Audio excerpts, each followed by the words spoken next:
कितने लोग जुड़ गए हैं अभी हमारे साथ मंजीत जी? 29, 30. 32 है सर. 31 और 32. 33. तो क्या लगता है कामाक्षी जी, shall we wait for a couple of minutes or shall we start? Sir 2 minute रुक जाते हैं, then we can रुक start जाते हैं. 10:08. ठीक है. ओके.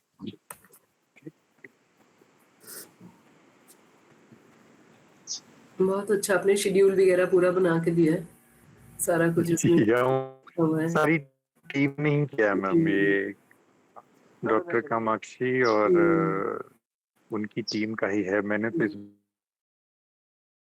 स्नेल है. टीम हमारी अब एम्पावर्ड हो गई है. हाँ, बिल्कुल बिल्कुल.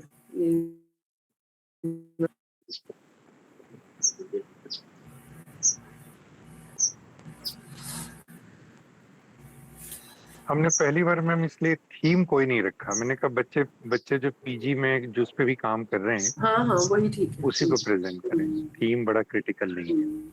मैं तो ये कहती हूँ कि बहुत छोटा सा काम ले लो, बहुत ही छोटा, लेकिन उसको फिर डीपली रिसर्च करके और प्रॉपर्ली करो. ये जो वो चल गया ना, बस ऐसे ही उठा के और ऐसे टाइप कुछ भी लिख लेते हैं. हाँ जी. तो फिर उनको भी ऐसे लगता है, वो पढ़ जाते हैं, सर्टिफिकेट भी मिल जाता है, फिर वो एक कंटिन्यू ही होने लगता है कि ऐसे ही होता है. ऐसा ही होता है. हाँ. बिल्कुल.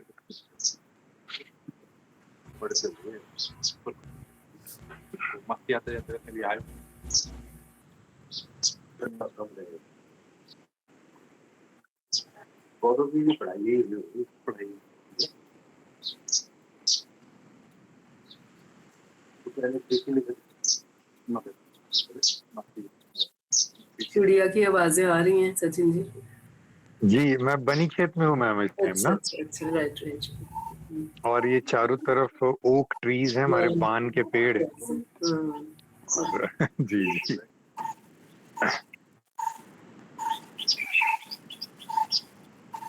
मुझे लगा मुझे ऐसी जगह रुकना चाहिए जहाँ सिग्नल कम से कम स्टेबल हो, क्योंकि इसमें कई पैचेस ऐसे हैं रास्ते में जहाँ सिग्नल बिल्कुल ही नहीं. तो चंबा में क्या था आपका, कॉलेज में काम था? नहीं मैम, हमारे एक दोस्त के बेटे की शादी थी कल रात ना. ओके. तो बस वहीं आया था, फिर सुबह वहां से निकल गया.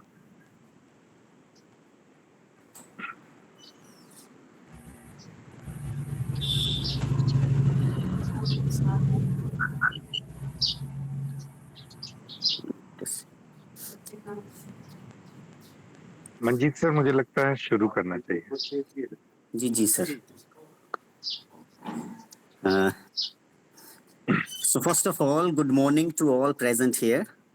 It is an honor to welcome all in this National Multidisciplinary Virtual Conference organized by Bajiram Singh Government College, Trivandrum, for postgraduate students and their mentors across India. At the outset, I welcome our chief guest of this inaugural session of Sodh Aram 2026, Professor Jayanti Datta Ma'am, Program Director, UGC Malviya Mission Teacher Training Center at Punjab University, Chandigarh.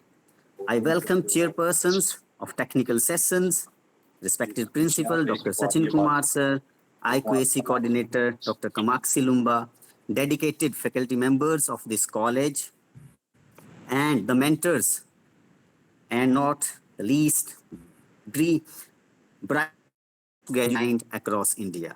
Today,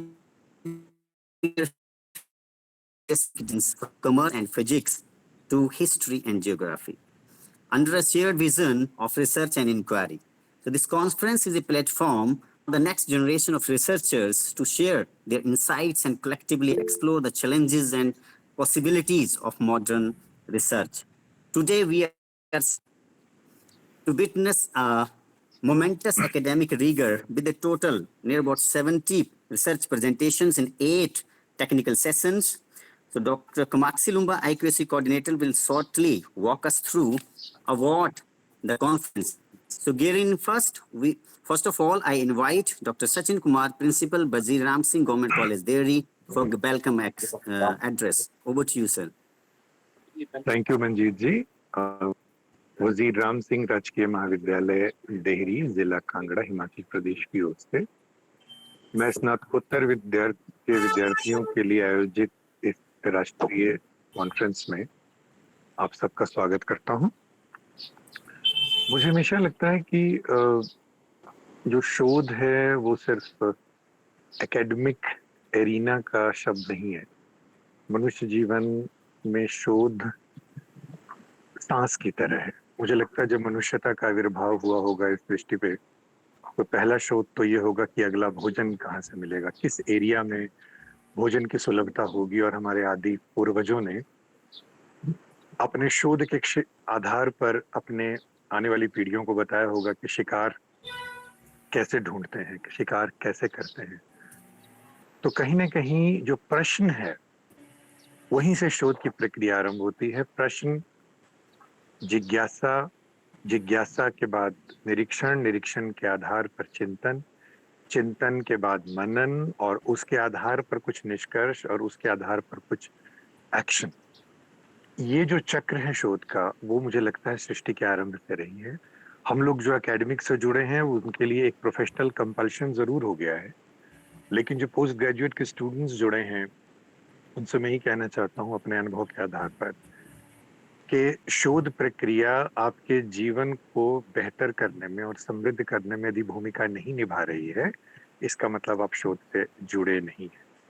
जब formal रूप से post graduate students के रूप में मैंने शोध शुरू किया था, तो मैंने वैसे ही किया था जैसे आपने कहा था। चूंकि शोध आप कर रहे हैं, चूंकि शोध हमारे पाठ्यक्रम का हिस्सा था, तो मैंने भी एक टॉपिक ले लिया, मैंने उस पर कुछ काम करना शुरू किया।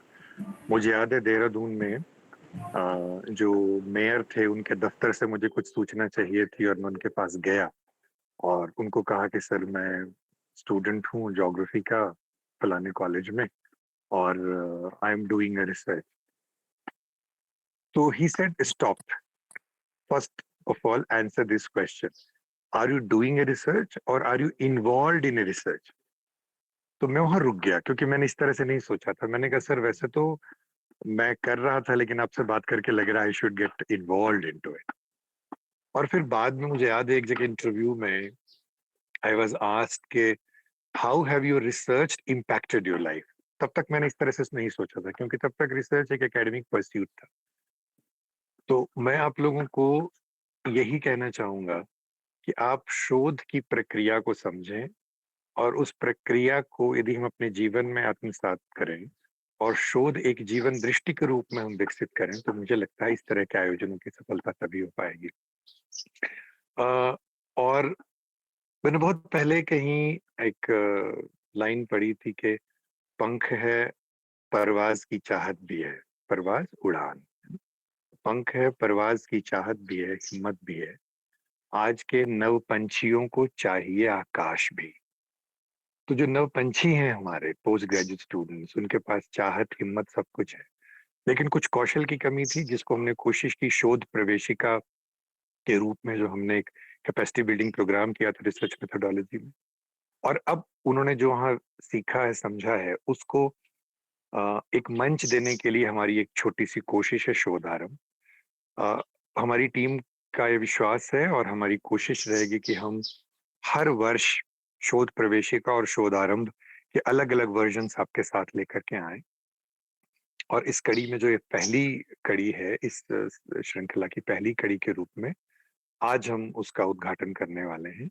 और उस उद्घाटन में मुझे नहीं लगता कि हमारे बीच प्रोफेसर जयंती से बेहतर कोई व्यक्ति हो सकता है, जो न केवल शोध से जुड़ी हैं बल्कि शोध के छात्रों से भी जुड़ी हैं, पोस्ट ग्रेजुएट स्तर से लेकर के पीएचडी स्तर तक। और अपना जो इनका सुदीर्घ अनुभव है उससे आपको बहुत इंपॉर्टेंट इंसाइट्स देंगी। और इनका जो विषय है आपने कार्यक्रम की रूपरेखा में देखा होगा कि वो भी उसके से जुड़ा जो बहुत क्रिटिकल स्किल है, थिंकिंग स्किल, जो शोध के लिए बहुत ही महत्वपूर्ण है, उसके बारे में वो हमें अपने इंसाइट्स और अपने अनुभव हमारे साथ साझा करेंगी।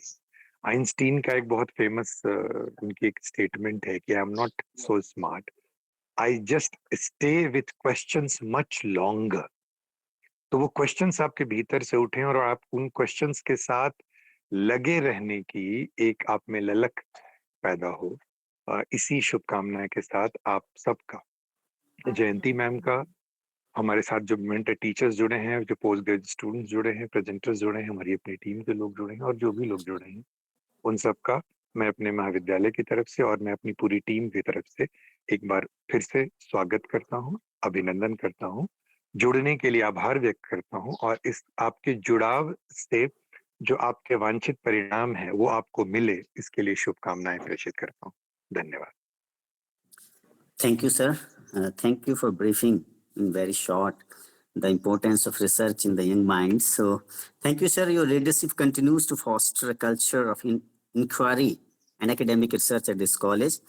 Now I invite Dr. Kamakshi Lumba, IQAC coordinator, to introduce about Sodh Arambh 2026. Over to you, ma'am.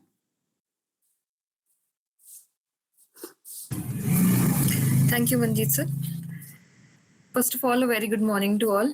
Good morning, Jayanti ma'am. Good morning, sir. Distinguished chief guest, Professor Jayanti Datta ma'am, Director, UGC Malviya Mission Teacher Training Center, Punjab University, Chandigarh. Our respected principal, Dr. Sachin Kumar, organizing committee members, faculty colleagues, and most importantly, our enthusiastic postgraduate scholars. As the IQAC coordinator and convener, Manjeet sir, आपका ना mic on है, mute कीजिए. As the IQAC coordinator and convener, it gives me immense pleasure to stand before you today to speak about the conference. Today's event, Shodh Arambh 2026, is a national multidisciplinary virtual conference specifically envisioned for our postgraduate students and mentor teachers. The journey to this day did not begin this morning. You will remember that in February this year, we organized Shodh Praveshika, our 6-day capacity building program on research methodology for PG students of all disciplines. If Shodh Praveshika was the introduction or the entrance to the tools of inquiry, then today's Shodh Arambh is the beginning of your actual contribution to the field of knowledge. We have moved from learning how to research to actually sharing that research with the national audience. This conference is structured to reflect the truly multidisciplinary nature of modern academic thought. We have 84 registrations in total, 70 students and 14 mentor teachers from Maharashtra, Uttarakhand, Punjab, Haryana, and 7 districts of Himachal Pradesh. We have divided the submissions into 8 technical sessions, Essay 1 to Essay 8, as you must have seen in the schedule, covering an incredible breadth of subjects. If the technical sessions Essay 1 and Essay 2 focus on commerce and management, the session will focus on digital transformation, consumer behavior, and the impact of AI on markets and society. Then the sessions 3, 4, 5, and 6 focus on humanities and social sciences, covering history from the Indus Valley to Dalit consciousness, economics focusing on rural development and tourism, and geography addressing the vital issues of climate change and sustainability in the Himalayan region. The last 2 sessions focus on sciences, exploring natural disasters and socio-economic development, alongside advanced physics and chemistry research into nuclear matter, material design, and computation methods. Our chief guest, Professor Jayanti Datta, will shortly enlighten us on thinking skills as research competency, a theme that perfectly aligns with our goal of moving beyond rote learning towards critical analysis. To the students, each of you has 8 to 10 minutes to present. This is your time to engage with our esteemed chairpersons who have joined us from various prestigious institutions like the Central University of Himachal Pradesh, Dharamshala, HPU Shimla, and various government colleges across Himachal Pradesh and Uttarakhand. We will conclude the day with a valedictory address by Dr. Chandrakant Singh from the Central University of Himachal Pradesh, who will speak on the challenges and possibilities of research. I urge every participant to remain present for both the inaugural and the valedictory sessions and to submit your feedback forms, as these are mandatory for receiving your certificates. Let this conference be the spark that ignites a lifelong passion for discovery. Welcome to Shodh Arambh. Over to you, sir.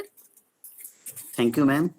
Thank you for briefing Shodh Arambh 2026 in brief. And I am also reminding of the days when near about in last year, September or October, the conception of this idea came into, and it was a challenge that will it work, or it is the first of kind. I think that no pamphlet I have seen in Himachal Pradesh, and the idea came into being. And so it is a good I think, beginning that our college has decided to focus on the research areas to be developed in PG students. Thank you, ma'am. So now it is time to welcome our chief guest of this inaugural session, Professor Jayanti Datta ma'am, for inaugural address on thinking skills as research competency. It is an honor and privilege to introduce Professor Jayanti Datta ma'am to the participants. Dr. Jayanti Datta is a professor and program director of Malviya Mission Teacher Training Center at Punjab University, Chandigarh. Ma'am is a biologist by training. She specializes in higher education faculty training, public health, and science popularization. Ma'am has more than 25 years of experience in training over 5,000 educators. She has been an academic, content developer, administrator, policymaker, teacher activist, and governing body fellow. Professor Datta has planned, designed, and coordinated 150 training programs, conducting sessions, workshops, lectures, discussions as a resource person for diverse groups of police personnel, doctors, paramedical staff, librarians, school teachers, bank employees, university non-teaching staff, and students. Ma'am is a member of editorial team of Canadian Journal of Higher Education. Ma'am has published 60 research papers in journals of national and international repute, 60 book reviews, 10 book chapters, 6 books, out of which 3 are co-authored and 3 are edited. Ma'am has recorded e-lectures on Bias channel and has also developed MOOCs modules for Swayam portal. Professor Datta is a recipient of award in literacy mission conferred by President of India in 2000. She is recipient of National Award for Direction and Production of the Best Short Film on Tuberculosis in 2014. Ma'am is a recipient of Inter-University Associateship of Indian Institute of Advanced Studies, Shimla, Himachal Pradesh in 2025. So now I invite ma'am for her address. Over to you, ma'am. Thank you very much, Dr. Manjeet, for a very elaborate introduction. Thank you, Dr. Sachin and Dr. Kamakshi, for inviting me and allowing me to speak to the students. I would request the students to kindly, if they can, keep their cameras open, if it is possible. Right, maximum people, they can keep their cameras open so that we can have a more. Usually जब भी हम online programmes करते हैं तो वो हमें कुछ खास पसंद नहीं आते एज टीचर्स, क्योंकि हमें ये लगता है कि जो फिजिकल प्रोग्राम होता है उसके अंदर जो डिस्कशन होती है, बातचीत होती है, जिसमें कई तरह की और भी चीज़ें सीखने को मिलती हैं in addition to the content, तो वो यहाँ ऑनलाइन में नहीं होता. इसलिए थोड़ा सा हमें ऑनलाइन जो है कॉम्प्रोमाइज्ड मोड लगता है ऑफ डिस्कशन. जैसे मैं ये कहती हूँ कि ऑनलाइन में झगड़ा नहीं हो सकता आपका ना, फिजिकल में आप झगड़ा भी कर सकते हैं, एक दूसरे के साथ मतभेद भी होते हैं, हम टेबल पे मुक्का मार सकते हैं, लेकिन ऑनलाइन में वो सुविधा नहीं मिलती, तो इसीलिए थोड़ा सा कॉम्प्रोमाइज होता है. और इसी वजह से हम सबको कहते हैं कि आप प्लीज़ अपना कैमरा भी ऑन रखें और हम डिस्कशन और इंटरेक्शन करेंगे सो दैट हम ज़्यादा से ज़्यादा इसकी ऑनलाइन की जो प्रॉब्लम्स हैं उनको ओवरकम कर सकें. अब हमारे पास 1 घंटा है almost till 11:30 and we will be discussing on how thinking is a very important research skill, a very basic, elemental and basic competency that we need to do research. और ये एक मतलब इंटरैक्टिव सेशन है. मेरे कुछ disclaimers हैं before I begin. Do you know what are disclaimers? कहाँ पे देखा है आपने ये? You can unmute and speak please. As I said we will have a discussion. Anybody can raise your hand or just unmute and speak or write on the chat, anything. Where have you seen this word disclaimer? Especially students, we would like the students to speak. Yes, please. कहाँ पे देखा ये word?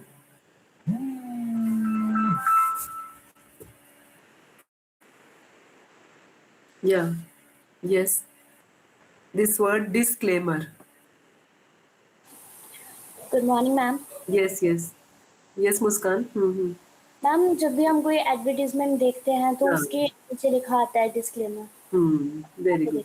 बिल्कुल, जब हम advertisement देखते हैं, movies, serials, कुछ भी किताबों में, पॉलिसीज में, हर जगह पे ये एक डिस्क्लेमर दिया होता है। और इसका हिंदी वर्ड पता है आपको क्या होता है? किसी को भी? What is the Hindi word for this? Disclaimer means you take away the claim. Hindi word क्या होता है डिस्क्लेमर का? बहुत ही इंटरेस्टिंग है ये वर्ड। इसका हिंदी वर्ड होता है अस्वीकरण, राइट? अस्वीकरण, अस्वीकरण मतलब अस्वीकार करना। ये हमें ये बताता है कि हर चीज स्वीकार करने की जरूरत नहीं है, कुछ कुछ चीजों को अस्वीकार भी कर सकते हैं, उसका भी हक है आपको। और इसको पंजाबी में बोलते हैं बेदावा, राइट? बेदावा मतलब दावे से हटना, to take away the claim.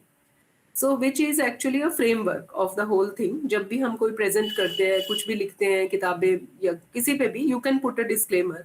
Disclaimer से वो सारे का सारा चीज एक फ्रेमवर्क में आ जाता है। तो उसी तरह से मैं अपने सेशन से पहले कुछ कुछ डिस्क्लेमर्स आपको देना चाहूंगी।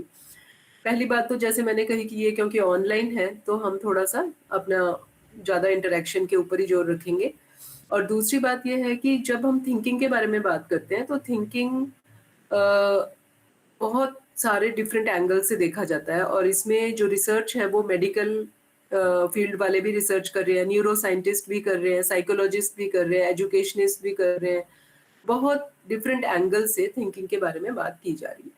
लेकिन जो आज हम डिस्कशन करेंगे इसमें थिंकिंग को हम बिल्कुल एक बेसिक कॉमन सेंसिकल वे में डिस्कशन के, मतलब इसमें जो थिंकिंग, जो मैंने थिंकिंग जिसको मैं समझ रही हूँ वो बिल्कुल बेसिक वाला, एलिमेंटल, और इसमें कोई बहुत बड़ी रिसर्च की बात नहीं होगी, राइट? और ये एक म्यूचुअल डिस्कशन है, म्यूचुअल जिसको हम कहते हैं कंस्ट्रक्शन ऑफ नॉलेज है, कि आप लोग भी कुछ कहेंगे और ऐसा नहीं है कि मुझे ही सारी चीजें आती हैं, तो इसलिए हम थोड़ा एक डिस्कशन करके एक निष्कर्ष पे पहुंचेंगे।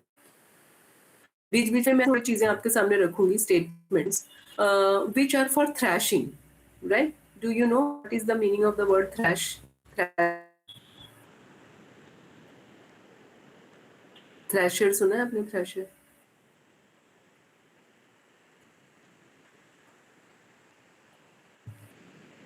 Have you heard of this word? What does thrashing mean? Ma'am, is it related to farming? Yes, yes. What does it mean? Yes. Just speak. Don't worry about mistake और गलत होना या कुछ नहीं होगा यहाँ पे, जो मर्जी बोलो। हाँ जी। Yes. फार्मिंग में थ्रैशिंग क्या होती है? Yes, you are right. What you are thinking? Okay, thrashing का मतलब होता है बीटिंग वेरी हार्ड। जो मीनिंग है इसका, एग्जैक्ट मीनिंग, जो वर्ड का मीनिंग है उसका मतलब है beating very hard, right? So जब हम जब क्रॉप लाते हैं, then we thrash the crops, right? फिर उनको थ्रैश करने से क्या होता है? क्रॉप को थ्रैश करने से क्या होता है? Yes please. प्रोड्यूस निकलता है। हाँ हाँ, क्या होता है? प्रोड्यूस नहीं, मतलब उसमें क्या होता है, जो ग्रेन होता है ना, ग्रेन अलग हो जाता है और शेफ अलग हो जाता है। शेफ मतलब जो इररेलेवेंट चीज होती है, फालतू चीज होती है, भूसा होता है, वो अलग हो जाता है। और ग्रेन मीन्स जो सब्सटेंस होता है वो अलग हो जाता है थ्रैश करने से। This is what we are going to do here, that when we thrash the ideas, then the irrelevant things will get out and the substance, we can collect the substance. क्योंकि जो भी मैं बोल रही हूँ जरूरी नहीं है कि ये सबका सब आपको काम आए या आपको स्पेसिफिकली आपके लिए रेलिवेंट हो। सो जब आप इसको थ्रैश करोगे आइडियाज को, at that time you will be able to separate and collect what is substance, what is the main substance, and use it. It will be relevant for you. So my submission is that don't take whatever I am saying, don't take it on face value कि resource person बोल रहा है या chief guest बोल रहा है, कोई बड़ा senior professor बोल रहा है. Don't think about like that. Just think that these ideas are to be thrashed, right? So ये एक और हमारा disclaimer है. और फाइनली मैं आपको एक और भी स्टैट्यूटरी वार्निंग देने जा रही हूँ. स्टैट्यूटरी वार्निंग ये है that the content is injurious to health, practice at your own risk, right? I hope you get the point. Statutory क्या होता है? वैधानिक, है ना? वैधानिक चेतावनी आता है ना, उसमें फिल्मों के सामने भी आता है वैधानिक चेतावनी. तो जो कुछ भी हम बोल रहे हैं, it is very very dangerous, right? So अगर आपको प्रैक्टिस करना है, you can practice at your own risk. मेरे को बाद में जिम्मेदार नहीं करना है कि मैडम ने ऐसे बताया था, हमने ये किया तो हमारे ऊपर ये चीज आ गई. So I will not be responsible. You will be responsible. And also, by the end of this session, if you do not learn anything, then the onus is on you and not on me, right? I hope you get this point also. ठीक है कि session खत्म होके अगर आपने कुछ नहीं सीखा, मेरे सेशन से कुछ नहीं आपको सीखने को मिला, तो उसकी जिम्मेदारी आपकी है, मेरी नहीं, राइट? ओनस, ओनस मतलब सीखने की जिम्मेदारी आपकी है, मेरी नहीं, right? Okay, so let me ask you, how do you learn actually? जब भी आप कोई चीज करते हैं तो कैसे लर्न करते हैं आप? जैसे सेमिनार अटेंड करते हैं या क्लासेस अटेंड करते हैं, तो कैसे सीखते हैं हम?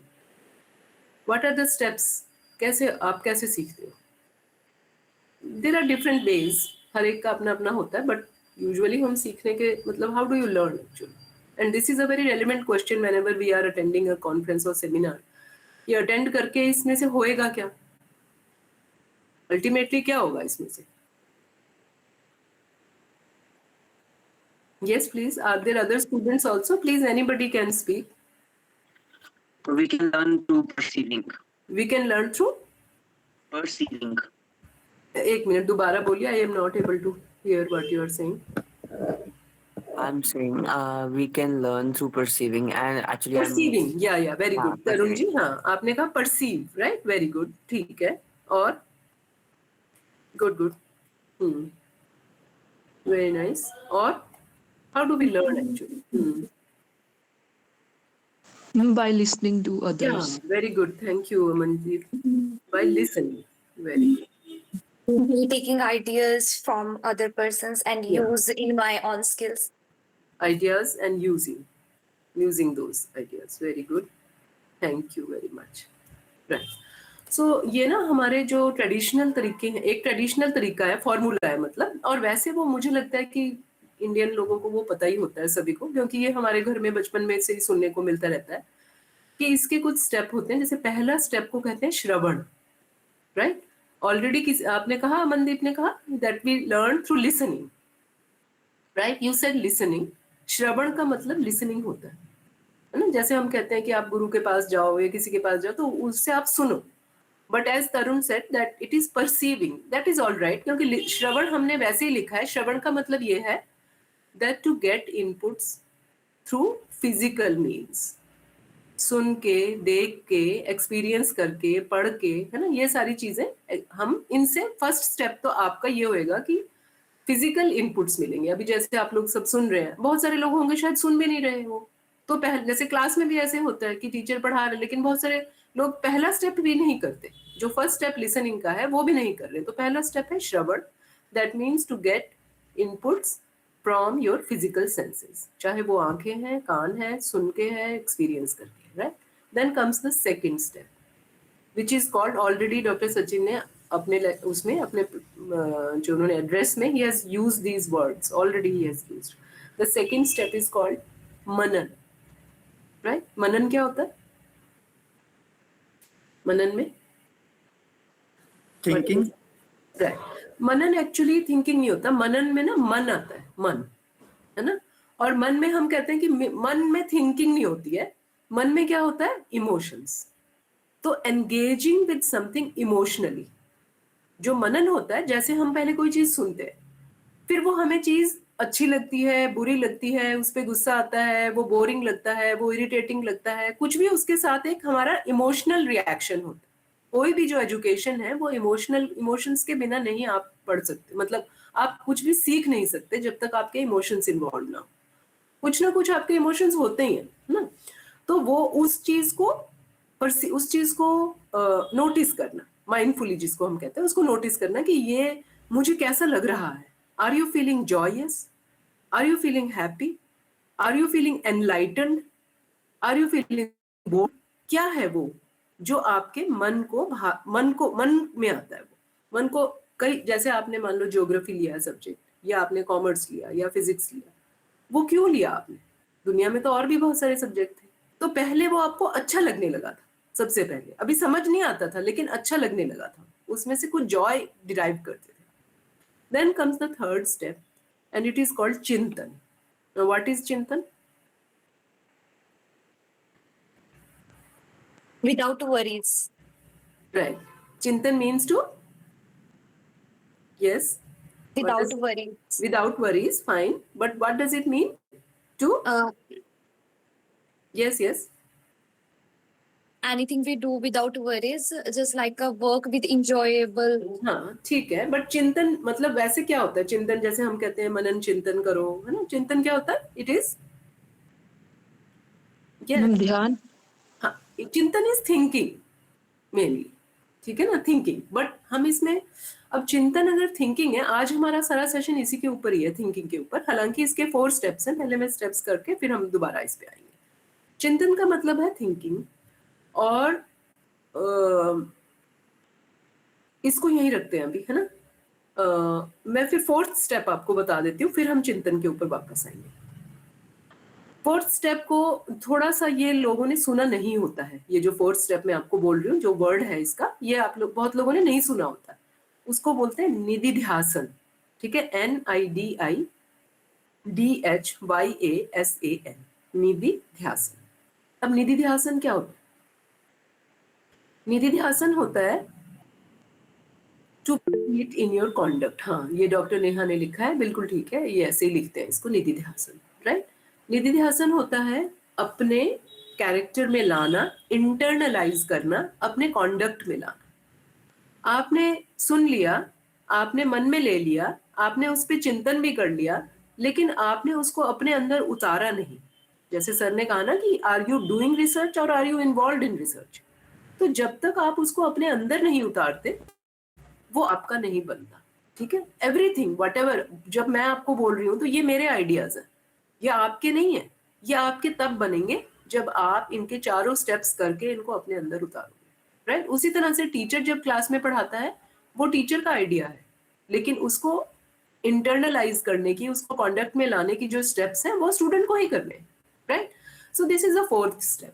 ये ऐसा ही है, मान लो अगर हमने निधिध्यासन नहीं किया, थोड़ा सा और क्लियर कर देती हूँ उसको, तो ये ऐसा ही है जैसे आपने बाजार से बहुत अच्छा अच्छा खाना लेके आए, food stuff, very good ingredients you bring, then you cook a very hearty meal. बहुत अच्छा आपने खाना बनाया, और उसमें आपने टाइम लगाया, पैसा लगाया, एफर्ट लगाया, फिर आपने उस खाने को टेबल पे रख दिया और खाया ही नहीं.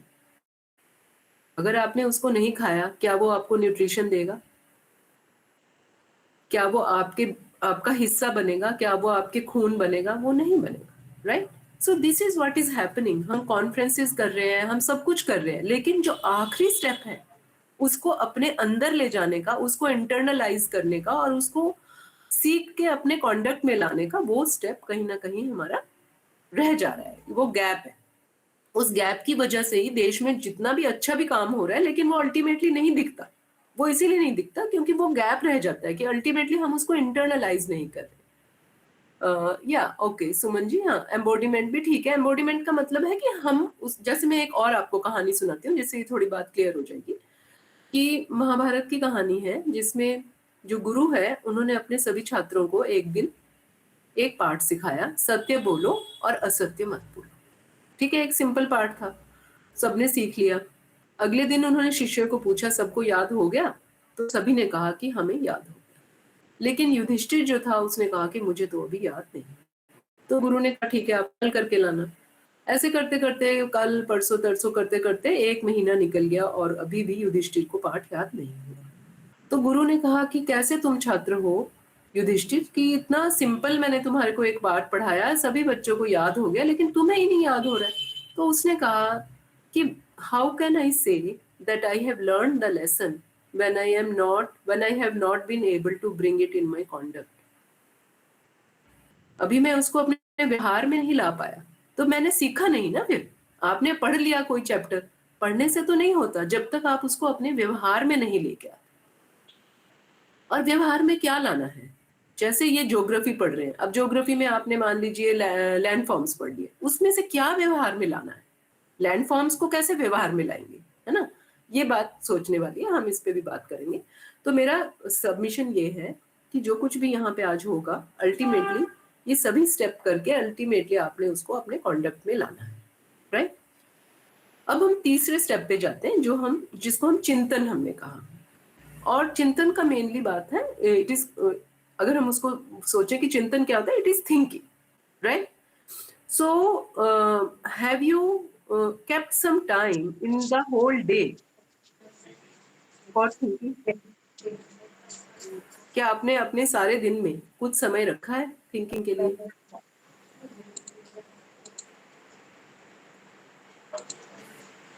Okay, let me ask you a very simple question. Do you think? Yes, ma'am. Okay. Who's saying that? Everybody says that. Do you think? This is my question. Yes, ma'am. Yes, ma'am. Okay, very good. Everybody saying yes. Fine. Let me ask you, elaborate a little and ask you this question again. आपने अगर एक छोटे बच्चे को, जो अभी चलना सीखना, जिसने शुरू ही किया है अभी चलना, है ना, अगर आप ऐसे बच्चे को देखो तो वो कैसे चलता है? वो पहले एक पाँव रखता है, फिर दूसरा रखने की कोशिश करता है, फिर वो इधर उधर देखता है कि कहाँ पकड़ूं, कहाँ सपोर्ट मिले, फिर वो दूसरा पाँव रखने की कोशिश करता है, और ऐसे वो चलता है। अगर उस समय आप उस बच्चे को एक गिलास दूध का पकड़ा दो, क्या वो दूध भी पी लेगा और चल भी लेगा? No, ma'am. नहीं, right, you are very right कि वो दो काम नहीं कर सकता। क्यों? Why can't he do the thing? क्योंकि मैम वो एक टाइम पे एक ही काम कर सकता है। बिल्कुल ठीक है, लेकिन आज जब आप रास्ता क्रॉस करते हो तो आप अपना ड्रिंक भी पी सकते हो, आप फोन पे बात भी कर सकते हो, आप सामने से आने वाले एक आदमी को विश भी कर सकते हो, आप ट्रैफिक भी मैनेवर कर सकते हो, you can do so many things together, right.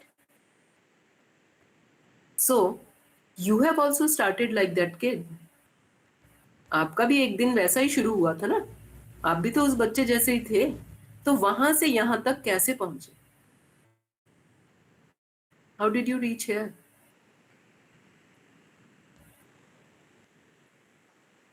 Yes.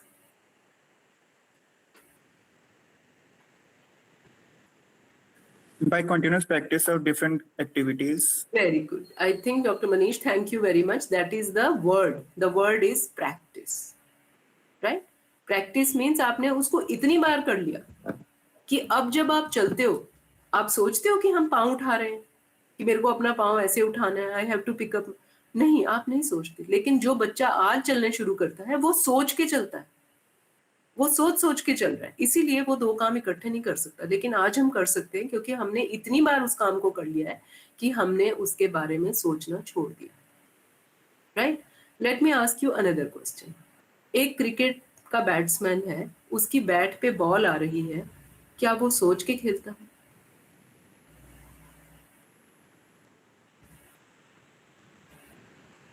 वो डिपेंड करता है सिचुएशन पे। ओके, जैसे कि मैम बॉल कैसी स्लो है, फास्ट है। नहीं, the thing is ball slow fast जैसे भी हो, but does he think when he's standing on the crease, when he's hitting the balls, does he think? Yes, ma'am. सोच चुका होता है कि अगली बॉल पे किस तरीके की एक्टिविटी करेगा। Okay. Right.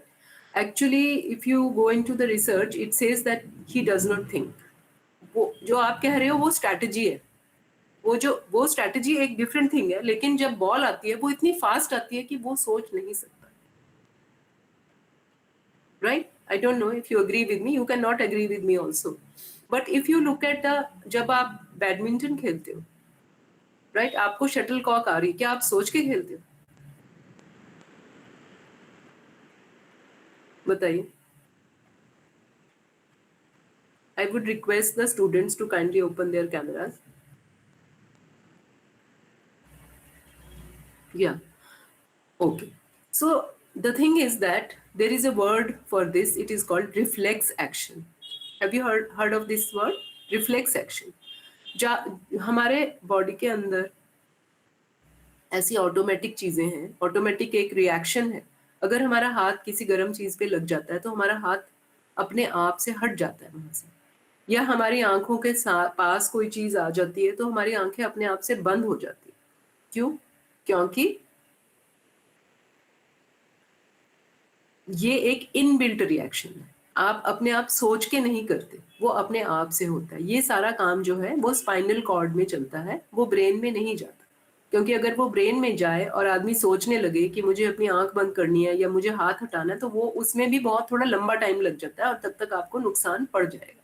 That is why the body has build, nature has given us this automatic ways through which we can save ourselves. It is called reflex action, right? बहुत सारी चीजों के रिफ्लेक्सेस होते हैं. हम बहुत सारे नेचुरल होते हैं, बहुत सारे हम बिल्ट भी कर सकते हैं. फॉर एग्जाम्पल, जब आप ड्राइव करते हो, जब पहले दिन आपने ड्राइविंग शुरू की थी तो उस दिन फोन तो नहीं सुन सकते थे साथ में,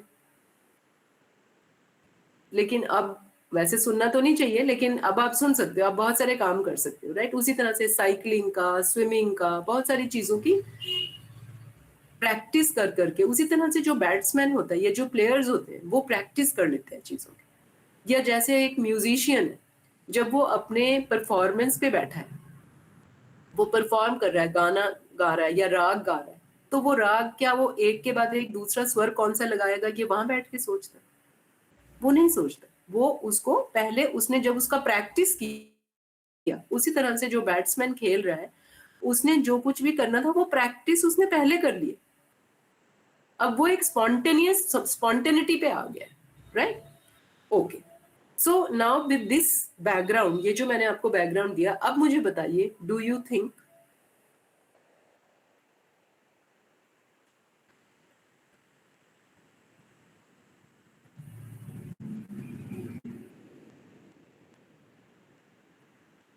now why can't you answer so quickly now?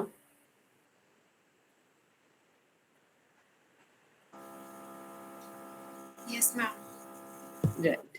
तो अभी जो मैंने आपको प्रूव किया कि अगर मैं आपसे फिर ये पूछूं कि जब आज आप सुबह उठे थे अंजलि जी, तो आपने कौन सा महान विचार आया आपको?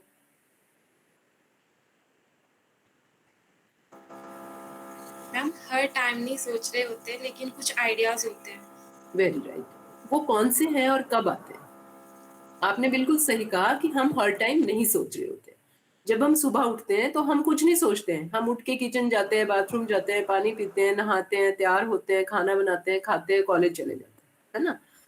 टीचर है तो पढ़ाते हैं, स्टूडेंट है तो पढ़ते हैं.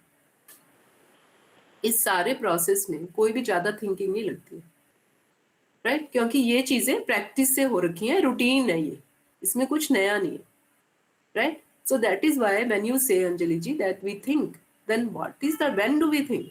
Why do we think?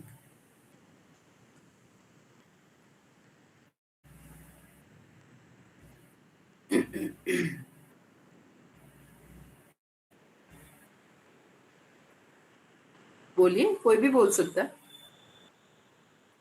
हमें सोचते भी हैं कि नहीं? क्योंकि सोचने की जरूरत तो है ही नहीं. जैसे मैंने अभी आपको कहा कि हम तो एक रूटीन आइडिया से ही चल सकते हैं, आपको सोचने की जरूरत ही नहीं है, बिकॉज ये काम तो हमने बहुत बहुत बार कर रखे हैं. अब आप ऐसे थोड़ी सोचते हैं कि ये चाय है तो मैंने इसको उठा के अपने मुंह पे लगाना है. You don't think about it. It happens automatically, it happens in a routine manner, right? So ma'am, जब कोई नया आइडिया या फिर नया क्वेश्चन डील करना हो, वेरी गुड, उस टाइम वेरी गुड, मैम जब हम फ्री होते हैं. राइट. ठीक है अंजलि जी, बिल्कुल आपने सही कहा कि जब हमें कोई नया आइडिया सोचना होता है तब, है ना? तो नया आइडिया क्यों सोचना है? जब लाइफ आराम से चल ही रही है, रूटीन से चल रही है, बिना सोचे हुए चल रही है, तो फिर सोचना ही क्यों है? What is the need to think? Ma'am, curiosity. Okay, curiosity is one thing. और मैम, ये हो सकता है कि हम जो इतने टाइम से प्रैक्टिस कर रहे हैं, हो सकता देयर इज अ चांस कि वो गलत हो. अगर हम सोचेंगे तब ये एक उम्मीद होती है कि शायद हम इसको और बेटर कर सकें उस चीज को. हाँ, बिल्कुल ठीक है. एक तो आप कह रहे हो कि क्यूरियोसिटी से हम सोच रहे हैं, दूसरा आप कह रहे हो जो चली आ रही चीजें हैं उनको we have to think that whether it is, but वो भी मतलब what I am presenting before you is the point कि लाइफ में सोचने की जरूरत नहीं है, राइट? You can go on all your life without thinking, right? And it would be quite comfortable. आराम से आप जी सकते हो, आराम से आप चल सकते हो। इस दुनिया में मैक्सिमम लोग अपना जीवन ऐसे ही बिताते हैं बिना सोचे, और वो बीत जाती है, आराम से बीत रही है, right?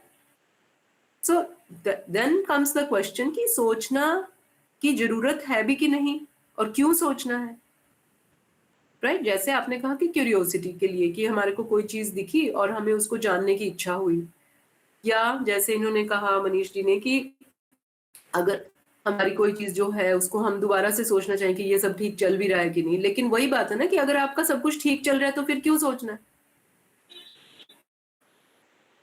Right? So my question again is why do we think, when do we think?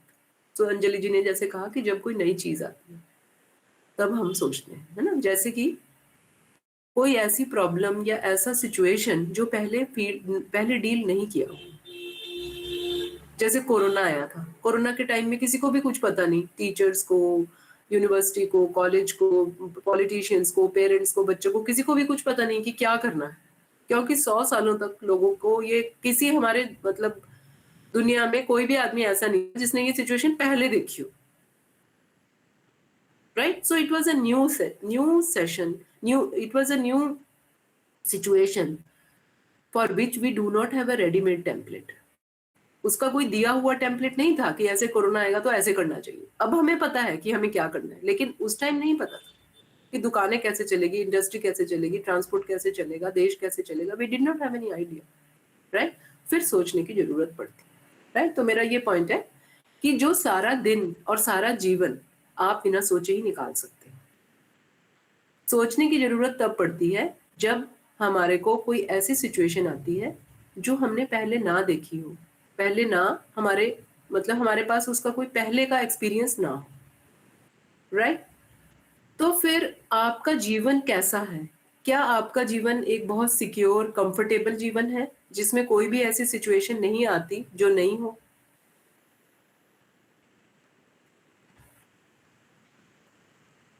I hope you get my question. I think हमें भले हम कह सकते हैं कि कोविड एक बार आया, उसके बाद आज हमें मालूम है कि हमें कैसे उससे बचना है, लेकिन आज भी अगर किसी को कोविड होता है या फिर, तो ऐसा नहीं है कि हम just like a reflex action हम कोई एक्टिविटी कर देंगे। इस पॉइंट पे भी हमें सोचना पड़ेगा। इवन वो चीजें जो हम कंटिन्यूअस प्रैक्टिस में इतने टाइम से करते आ रहे हैं, चाहे वो बचपन से कर रहे हो, लेकिन इस टाइम पे भी हम हर एक स्टेप से पहले भले ही उसका लेवल थोड़ा हो जाता है, ऐसा नहीं है कि हम सेकंड ही ठीक है। तो हमारे को हम कुछ रीजन कि why do we to think, है ना? इसका मतलब मैं दोबारा से स्टेटमेंट बोल देती हूँ। स्टेटमेंट ये है कि go on in our life comfortably, there is no need to think, right? But we need to think when we are in a new situation, right? When there is a curiosity, when we want to know about something more, and when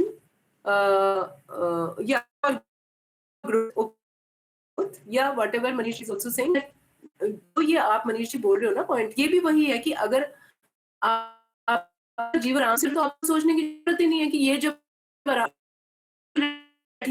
क्यों से सोच, right? तो मैं सिर्फ ये लाना चाहती हूँ आपके सामने कि हमारा जो है इतना कंफर्टेबल बना रखा है कि हमारे को बहुत ज्यादा सोचने की जरूरत नहीं पड़ती, राइट? और हम एक वाले ही पर्सन बन जाते हैं। उन चीजों में हम नहीं सोचते जिसमें सोचने की जरूरत होती है। हमें ना सोचने की आदत पड़ती है। Okay, do you agree with this what I said इस पॉइंट तक? Yes ma'am. अब मैं इससे अगला स्टेप लेके जा रही हूँ आपको। वो स्टेप ये है कि why don't we think, right? Why don't we think? इसमें एक तो हमने बात कर ली, अबाउट कि हमारा जो रिफ्लेक्स होता है उसमें हमें आदत पड़ जाती है बहुत को करने की, और बिना सोचे काम करना इतना आरामदायक है कि फिर हम उसी में ही पड़े रहते हैं, फिर हम नहीं करते, क्योंकि एक्चुअली जो थिंकिंग होती है इट इज डिफिकल्ट। जैसे मैंने आप लोगों से पूछा क्या आपने अपने सारे दिन में थिंकिंग का कुछ समय रखा है? Have you kept some time for thinking in your life, in your day, the whole day? जब आप रहे हो कि yes we think, कब सोचते हो आप?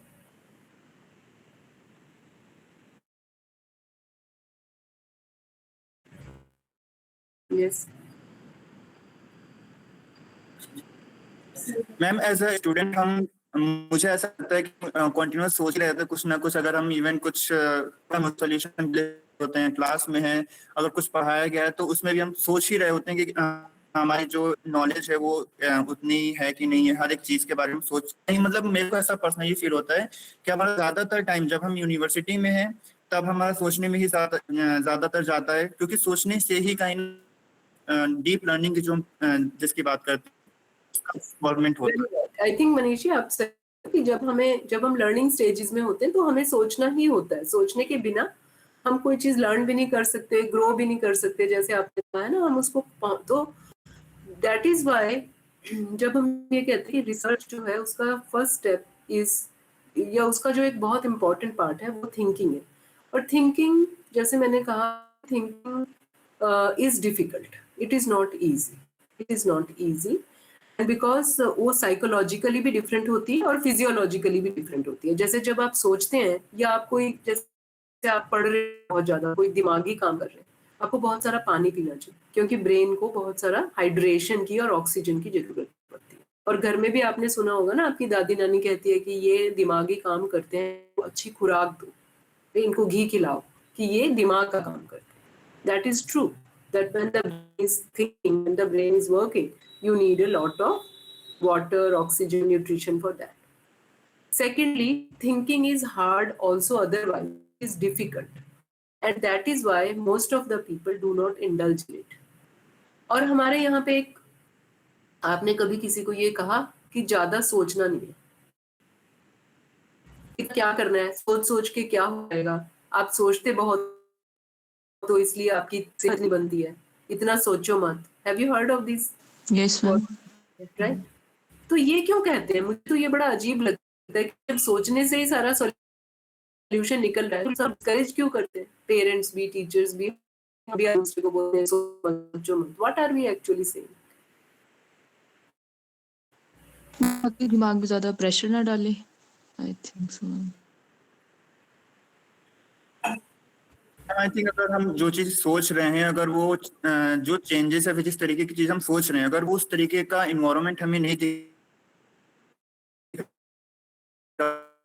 होता है तो कहीं ना मेंटल लेवल पर इफेक्ट डालती है। Why it is not happening, वो एक प्रॉब्लमेटिक लगता है। इसकी वजह से शायद सेहत के ऊपर ऐसा इम्पैक्ट पड़ता है, जिसकी वजह से ऐसी चीज बनी है परसेप्शन। यस, एक्चुअली हमें यहाँ पे थोड़ा सा फर्क करना पड़ेगा दो वर्ड्स के अंदर, एक है चिंता और एक है चिंता। जब आपके पेरेंट्स और आपके आसपास वाले या आपके प्यारे लोग आपको कहते हैं कि आप सोचो मत, तो एक्चुअली वो आपको ये कह रहे हैं कि don't worry. They are not saying कि डोंट थिंक, क्योंकि थिंकिंग से ही दुनिया में सारे सॉल्यूशन निकलते हैं, थिंकिंग से ही रिसर्च है, थिंकिंग से ही दुनिया आगे चलती है। बट जब हम ये कहते हैं कि डोंट थिंक, एक्चुअली उसको हमें थोड़ा ठीक से बोलना चाहिए। हमें ये कहना चाहिए कि सोचो तो जरूर, लेकिन वरी मत करो, चिंता मत करो, डोंट वरी। अब इन दोनों में फर्क कैसे करेंगे, चिंता और क्योंकि आपने बिल्कुल सही कहा कि अगर हमको कोई भी चीज सीखनी है, अपनी सिचुएशन को यहाँ से ऊपर उठा के ले जाना है, या नई चीजों के बारे में सुनना है, विरोध कहीं चिंतन करना ही पड़ेगा। तो फिर चिंता और चिंतन में क्या फर्क है और कैसे हम इसको डिफरेंशिएट कर सकते हैं?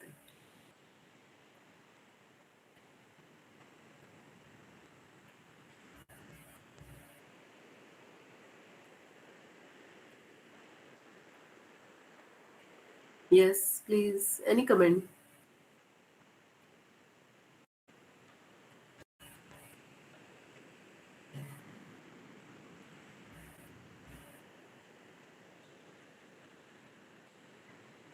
चिंता में और चिंतन में फर्क है। कई बार लोग मुझे कहते हैं कि हम ओवर थिंकिंग करते हैं, right? Over thinking is a bad habit of thinking. चिंता जो है वो गोल गोल घूमती है। जब आपका इंटरनेट नहीं चलता तो एक गोल गोल साइकिल आता है ना, जो गोल गोल घूमता ही रहता है और कहीं रुकता नहीं है, चिंता। ठीक है, क्योंकि वो उसका एंड नहीं होता। लेकिन जब हम चिंतन करते हैं, जब आप कोई रिसर्च करते हैं, तो आपने एक प्रॉब्लम ली, फिर आपने उसको एनालाइज किया, आपने चारों तरफ से उसको सोचा और अल्टीमेटली आपने उसका एक सॉल्यूशन किया, एक प्रॉब्लम किया, एक डिसीजन लिया, तो वो एक लीनियर होती है जो चिंतन होता है। और चिंतन जो है उसमें बहुत जॉय होता है, उसमें खुशी होती है, आनंद होता है उसमें। चिंता से आपकी तबीयत खराब होती है। अगर आपने रिसर्च करते हुए पूरी रात आप सोए नहीं, अपनी प्रॉब्लम पे आप वर्क करते रहे और फाइनली सुबह आपने उसका सॉल्यूशन निकाल लिया, तो आप सुबह उठ के बहुत ही खुश और अच्छे रहेंगे, आपकी तबीयत खराब नहीं होगी। लेकिन अगर आप चिंता में फंस गए और गोल गोल चिंता घूमती रही, अल्टीमेटली कुछ रिजल्ट भी नहीं निकला, तो सुबह उठ के आपका बीपी हाई हो जाएगा, आपकी तबीयत खराब हो जाएगी। ये दोनों में फर्क है और हमें ये प्रैक्टिस करना है that we are more involved in thinking and not worrying, right? If you have a bad habit of overthinking or worrying, then you must find out दोनों में क्या फर्क है। और हमें कोई भी चीज आपके पास आती है, कोई भी प्रॉब्लम लाइफ में आती है, तो अल्टीमेटली उसको थिंकिंग के थ्रू ही हमने डिसीजन मेकिंग, प्रॉब्लम सॉल्विंग, वो थिंकिंग के थ्रू होना है, राइट? ओके, नेक्स्ट इज, ये तो एक बात हुई।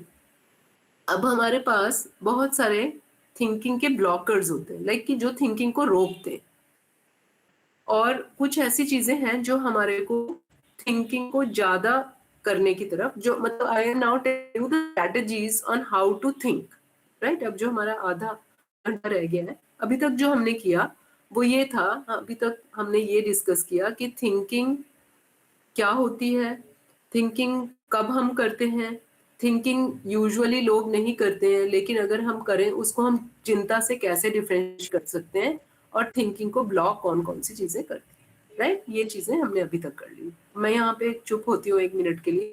Would you like to ask question or comment on whatever we have said, whatever I have discussed? या आपकी किसी काम का है कि नहीं? Yes, ma'am.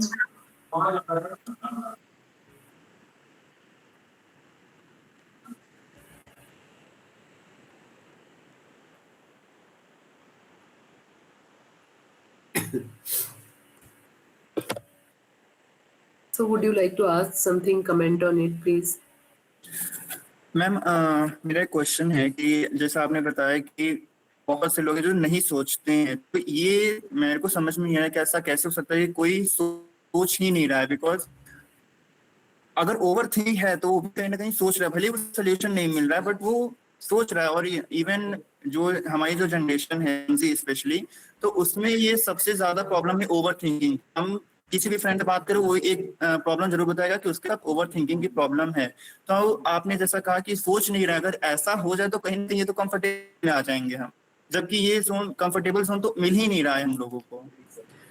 बिल्कुल, आपने जो वो कंफर्ट ही है ना, जब आप सोच नहीं रहे हैं, सोचने के जो वेज हैं, हाउ डू वी थिंक, जैसे आपने रिसर्च का प्रॉब्लम लिया, उसको अगर आप एनालाइज करेंगे प्रॉपर्ली, थिंकिंग उसके अंदर प्रॉपर्ली करेंगे, तो ही उसका सॉल्यूशन और प्रॉब्लम निकलेगा। लेकिन अगर आप उसमें चिंता करेंगे तो उसका प्रॉब्लम कभी नहीं निकलेगा ना। ओवर थिंकिंग वर्ड जो है उसको मैं ठीक नहीं मानती, क्योंकि थिंकिंग नहीं है वो, it is a bad habit of how do you keep on having the same again and again, right? But वो डिसीजन मेकिंग, प्रॉब्लम सॉल्विंग पे नहीं, ओवर थिंकिंग करके आप रिसर्च नहीं कर सकते। आपको थिंकिंग ही करनी पड़ेगी रिसर्च के लिए। रिसर्च थिंकिंग का मतलब क्या है? Like looking at things from different ways, analysing it, finding out new angles और फाइंडिंग आउट अल्टरनेटिव्स। ये अब हम वो वाले स्टेप्स जो हैं उनके बारे में बताएंगे कि हम किस तरह से थिंकिंग को बेटर कर सकते हैं, अपनी थिंकिंग को। What are the I would say thinking tools, जो टूल्स को हम अपनी रिसर्च में भी लगा सकते हैं और उनको हम कैसे भी लगा सकते हैं, राइट? अभी मेरे को लगता है ये, I think later on point will get clear, right? Let me ask you one question, and ये आप भी लोगों ने चैट पे लिखना है, बहुत जल्दी से आपने इसको लिखना है, और जैसे मैं बोलूंगी पेन डाउन तो आपने लिखना बंद कर देना है, ओके? Are you ready? पता भी लग जाएगा कि कितने लोग अटेंटिवली सुन रहे हैं. Right, okay. Write the name of a flower. Quickly. Write the name of a color. Write the name of a furniture. Very quickly. Pen down. Good, good. Very good. Right. Okay. So you see that what are the responses? Seen the responses? Most of the people have written rose, red, table और chair. Right? ये तो बहुत छोटा सा sample है, बहुत सारे लोगों ने लिखा भी नहीं. हाँ. लेकिन आप अब इस चीज से क्या डिमॉन्स्ट्रेशन हो?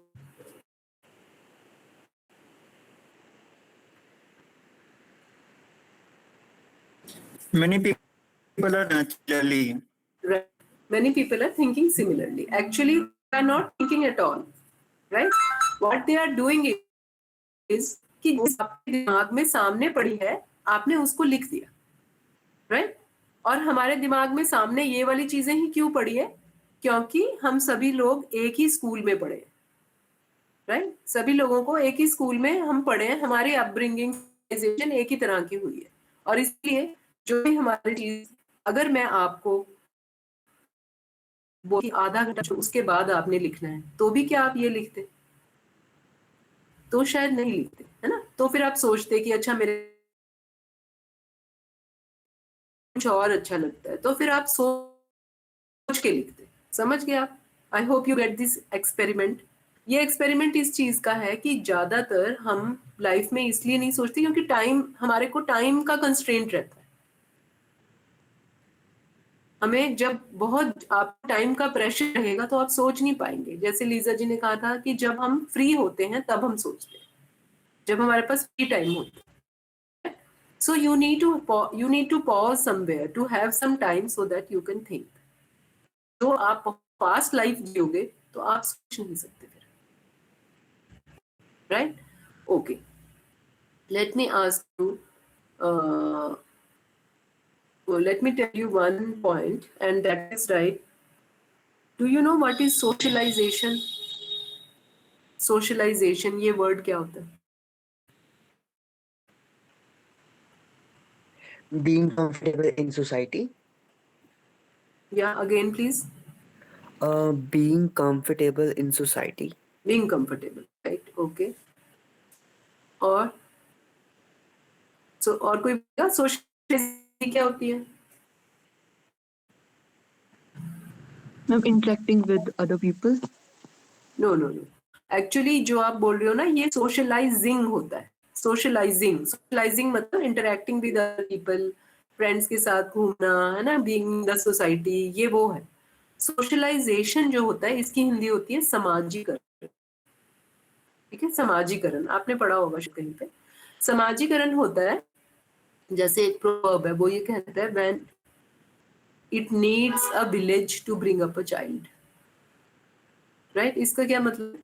कि जब बच्चा बड़ा होता है तो उसके माँ बाप उसको बड़ा करते हैं. उसको स्कूल वाले, टीचर्स, मार्केट, फिल्में, everybody is bringing up the child. जब आप 15 साल के स्कूल से निकलते हैं तो आपको ये पता लग जाता है कि समाज में कौन सी चीजों को अच्छा माना जाता है और कौन सी चीजों को बुरा माना जाता है. एक अच्छी लड़की जो है वो कैसे कपड़े पहनने चाहिए, वो समाज क्या कहता है इसके बारे में, ये आपको पता लग जाता है. राइट? इसको कहते हैं समाजीकरण या सोशलाइजेशन. तो सोशलाइजेशन ना हमारी थिंकिंग को रोकता है, क्योंकि वो हमें ये कहता है कि आप बहुत सारी चीजें को बता कि ऐसा ही होता है और ऐसा ही आपको लेना पड़ेगा, है ना? जैसे आपको ये पूछो, घर जमाई जो होता है उसको हमारे समाज में कैसा माना जाता है? बताइए. गलत माना जाता है. गलत माना जाता है ना. हम कहते हैं कि घर जमाई तो बहुत खराब है. हिंदी फिल्मों में घर जमाई हमेशा विलन होता है, वो शक्ति कपूर वगैरह विलन होता है ना. तो लेकिन हमारे देश में कई जगह पे जो परंपराएं हैं, वहां पे लड़की की जब शादी होती है तो लड़का ही घर पे आता है, और उनके परंपरा में कोई कलेश नहीं होता. उनके परंपरा में घर जमाई बुरे नहीं होते. क्योंकि वो वैसे ही चलते हैं, उनका वैसा ही समाज है, वो उस तरह से उनको सबसे छोटी लड़की जो होती है उसको वो अपना इनहेरिटेंस देते हैं। तो जब सबसे छोटी लड़की की शादी होती है तो उसका हस्बैंड जो होता है वो अपनी वाइफ के घर पे आ जाता है, राइट। तो बात यह है कि क्योंकि हमने कभी नहीं देखा, हमारा जिस समाज में हम बड़े हुए, हमने कभी नहीं देखा कि ऐसे भी होता है, तो हम कहते हैं कि ये गलत है। ठीक है, तो जब आप रिसर्च करते हो तो आप इस तरह के माइंडसेट से बाहर हमें निकलना चाहिए। अगर हम ये कहें कि जी मेरे समाज में ऐसा नहीं होता इसलिए ये गलत, तो ये हिंडरिंग जो है वो सोशलाइजेशन से आती है, जहां पे हम ये कहते हैं कि बस ये मुझे बता दिया तो ये फाइनल है और कुछ नहीं हो सकता। और भी बहुत सारे एग्जाम्पल हम इस चीज के दे सकते हैं, है ना, कि जिसमें हमारे को अगर कोई चीज, हमारे घर पे जब गेस्ट आते हैं तो हम उनको कैसे डील करते हैं, ठीक है, तो हम सोचते हैं कि यही एक तरीका होता है। जब हम दूसरी जगह जाते हैं, दूसरे देशों में जाते हैं, दूसरे स्टेट्स में जाते हैं, तो हम कहते हैं कि नहीं, अल्टरनेटिव्स भी होते हैं। बट अगर आप अपनी थिंकिंग को ब्लॉक कर लोगे, छोटा कर लोगे अपनी सोशलाइजेशन की वजह से कि हमारे में ऐसा होता है इसलिए यही ठीक है और बाकी चीजें ठीक नहीं, ठीक है, उसी तरह सोशलाइजेशन की वजह से हमारे बहुत सारे बायस स्टीरियोटाइप्स डेवलप हो जाते हैं, है ना। बायस क्या होते हैं? बायस को हिंदी में पता है आपको क्या बोलते हैं? पूर्वाग्रह बोलते हैं उसको। पूर्वाग्रह मतलब पहले से कोई सोची हुई चीज, है ना। जैसे हमारे समाज में कि अगर आप के एड्स देखते हो तो उसमें क्या लिखा होता है कि लड़की कैसी चाहिए? बताइए अमनदीप। संस्कारी। संस्कारी और सुंदर और गोरी, ठीक है ना, फेयर ही चाहिए। मतलब आपको ऐसे तो फेयरनेस से मतलब फेयरनेस में क्या वर्चू है? क्या फेयरनेस, जो फेयर होते हैं क्या वो अच्छे भी होते हैं? नहीं, वो कनेक्टेड तो नहीं है ना कि अगर आप फेयर हो तो आप अच्छे भी होगे, गुणवान होगे, आपके अंदर सारी क्वालिटीज होंगी, ऐसा तो नहीं है ना। तो हम इन चीजों को, जैसे अगर आप थोड़ा रुक के सोचोगे ना, अगर आप थोड़ा सा रुकोगे and pause and you think कि कौन सी चीजों को कनेक्ट किया हुआ है इन्होंने, अगर आप सोचोगे भाई इसमें तो कोई कनेक्शन है ही नहीं, तो हम इसको बोल रहे हैं। और सारी दुनिया ही जो है वो इस तरह से चली हुई है कि हमारे को इसी तरह से सोचना है, इसी तरह से चलना है। तो जब आप समाज की चीजों, जो भी समाज ने आपको दिया है, जिसको हम रिसीव्ड विजडम कहते हैं, कहीं पे रुक के जब आप उसको सोचते हो तो फिर दैट इज हाउ थिंकिंग वहां आती है और वहीं से नई रिसर्च निकलती है। जैसे बहुत सालों तक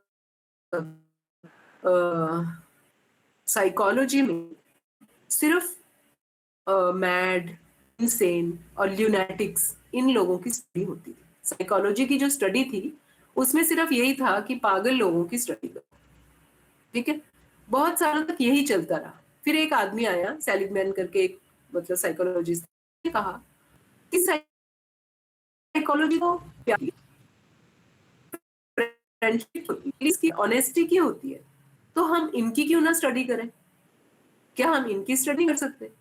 तो फिर एक नई ब्रांच निकली जिसको हम कहते हैं पॉजिटिव साइकोलॉजी, जिसमें हम ये love, friendship, honesty, resilience, strength, सब चीजों की स्टडी होने लगी, ठीक है ना। आप, आई hope you the point. My point is that वैसे तो पूरी दुनिया बिना सोचे ही चलती है, लेकिन ना कहीं पे कोई आदमी होता है कहता है कि जरा रुको, इसको सोच के देखते हैं, दैट इज यहाँ पे कुछ जो हम कर रहे हैं कि सही, क्या कुछ और हो सकता है यहाँ पे? लेकिन जो लोग थोड़ा सोच के क्वेश्चन करते हैं, फिर उनको जो समाज है वो भी थोड़ा सा वो करता है। लेकिन अब तक हम जहां पर पहुंचे अपने विचारों की वजह से, जो ह्यूमन सिविलाइजेशन जो पहुंची है, जैसे अभी सुबह इन्होंने कहा, डॉक्टर सचिन ने, कि जो रिसर्च है स्टोन एज में, ऐसा तो नहीं है कि अभी हम रिसर्च करने लगे। रिसर्च तो हर एक चीज की खोज है। कोई भी चीज को जब हम डीपली देखते हैं, डीपली देखने का स्किल आने लगता है हमारे को, तो वो चीजों में वो ही रिसर्च होती है। तो what is the first step to research? I'm thinking about the topic and create various things from our mind. Right, बिल्कुल आपने ठीक कहा, बट मैं इसको बोलूंगी कि first step is to observe, ठीक है, टू सी। अब मैं आपको फिर वैसे ही क्वेश्चन पूछती हूँ, can you see? Yes. So you would say we have eyes, we can see, but many people cannot see, even if they have eyes. Right? Observation का जो स्किल है, जिसमें आप अवेयर रहते हो, आपको कहीं भी आप बैठोगे, बस स्टैंड पे, घर पे, सड़क पे, मैदान पे, आपको नए आइडियाज आएंगे। If you are able to see, if you are able to observe, और उस ऑब्जर्वेशन के लिए आपका अवेयर होना जरूरी है। अवेयर, आपको पता है अवेयर को हिंदी में क्या बोलते हैं? जागरूक मन। बिल्कुल, जागरूक। हाँ, जागरूक में शब्द आता है जाग, है ना, और इसको हिंदी में बोलते हैं चैतन्य। अवेयरनेस को चेतनता, है ना। चेतनता क्या होती है? कॉन्शियसनेस। क्या आपके साथ कभी ऐसा हुआ कि आपने चाय पी ली और आपको पता ही नहीं लगा कि आपने चाय पी है? कभी हुआ आपके साथ ऐसे? जैसे आप कुछ काम कर रहे थे, काम करते करते आपने कहा कि चलो चाय मतलब ले आए, आप अपने कंप्यूटर पे काम कर रहे हो, कुछ पढ़ रहे हो, कुछ कर रहे हो, आपने चाय पी ली, बट आपको पता ही नहीं लगा कि आपने चाय पी है। Has it happened to you? I don't know, you are young, maybe you are not doing it अभी, बट जब हम बहुत बिजी होते हैं, जब हम सारा दिन किसी ना किसी चीज में लगे हैं, तो हम जो काम कर रहे हैं वो अनकॉन्शियसली कर रहे हैं, विदाउट थिंकिंग कर रहे हैं, और फिर आप चाय भी पी लो, आपको पता भी नहीं लगेगा कि आपने चाय पी ली, और आपको कुछ असर भी नहीं होगा। आप बोलोगे मुझे तो अब एक कप चाय और चाहिए, क्योंकि मुझे तो उस चाय का मजा ही नहीं आया। उसी तरह जब हम सारा दिन अपना गुजार रहे हैं और उसके अंदर हम अवेयरनेस के साथ नहीं चल रहे, तो आपको देखो, आइडियाज तो सबको आते हैं, आपको आ रहे हैं, हमारे सब आ रहे हैं, रिसर्चर्स को आ रहे हैं, नोबेल प्राइज विनर्स हैं उनको भी आ रहे हैं, साइंटिस्ट को आ रहे हैं। लेकिन जब हमारा जो रिसीवर है, रिसीवर बहुत ज्यादा हिल रहा है, तो आप उस आइडिया को रिसीव कर सकते हैं, ठीक है। इसीलिए लाइफ जो है वो थोड़ी ठहरी हुई होनी चाहिए, पॉज्ड होनी चाहिए, जिससे कि आप अपने विचारों के बारे में सोच सको। आपके पास थोड़ा जैसे आजकल क्या है, मिलेनियल्स हैं, जो बच्चे हैं, भागते रहते हैं ऑल द टाइम। फोन है एक तो, सोशल मीडिया, फोन पे आप सारा टाइम सोशल मीडिया में उलझे हुए हो, तो आपके पास टाइम नहीं है जिसमें आप अपने विचारों को सोच सको।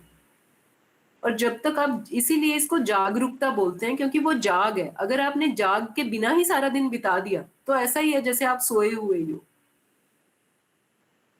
Right. So that thinking, that observation, आपकी आंखों के सामने घटना घट रही है जिसमें से आपको कोई रिसर्च आइडिया आ जाएगा, बट आप देख ही नहीं पा रहे उसको।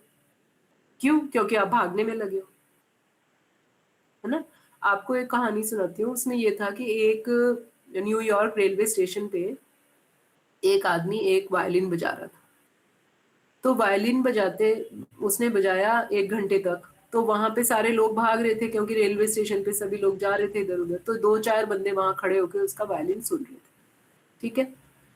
अब वो उस दिन सारे वहां जा रहे थे, वो जा रहे थे एक कॉन्सर्ट सुनने के लिए, म्यूजिकल कॉन्सर्ट सुनने के लिए, जहां पे यही आदमी वायलिन बजा रहा था, और उस एक एक सीट जो थी वो $100 की टिकट थी। You get the point? कि वो वहां पे फ्री में बजा रहा था, लेकिन उसको नहीं देखा,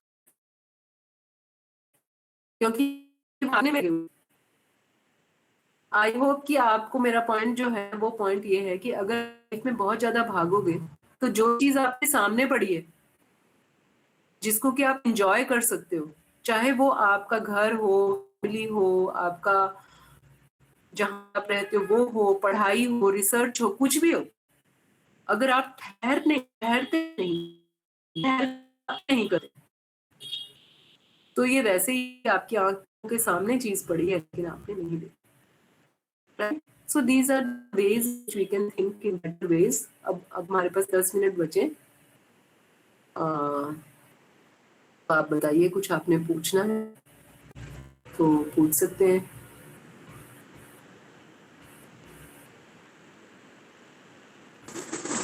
पार्टिसिपेंट्स जो हैं अपनी लर्निंग भी शेयर कर सकते हैं।